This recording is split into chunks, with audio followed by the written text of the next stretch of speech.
तर महाराष्ट्र बंदला जालन्यामध्ये उत्स्फूर्त प्रतिसाद मिळतोय। संपूर्ण बाजारपेठ बंद आहे।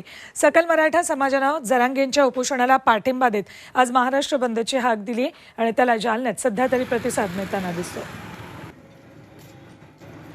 जालन्यामध्ये या बंदला प्रतिसाद मिळताना दिसतोय। महाराष्ट्र बंदला जालन्यात चांगला प्रतिसाद मिळताना दिसतोय।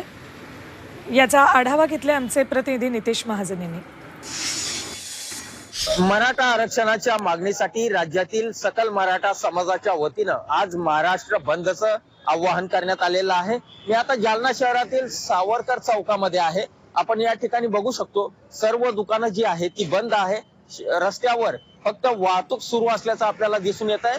मात्र आज संपूर्ण जिल्ह्यामध्ये बंदचं आवाहन करण्यात आलेलं आहे।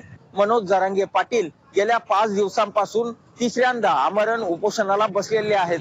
त्यांच्या आमरण उपोषणाचा आजचा 5वा दिवस आहे। त्यांची तब्येत खालावलेली आहे आणि त्यामुळेच सोशल मीडियावरून राज्यातील सकल मराठा समाजाच्या वतीनं महाराष्ट्र बंदचं आवाहन करण्यात आलेलं आहे। जो बंद पाळला जातोय तो शांततेत बंद करण्यात यावा किंवा शांततेत आंदोलन करावं, उग्र आंदोलन करू नये अशा प्रकारचं आवाहन जरांगे पाटील यांनी मराठा समाजाला केलेलं आहे। नितेश महाजन, झी मीडिया, जालना।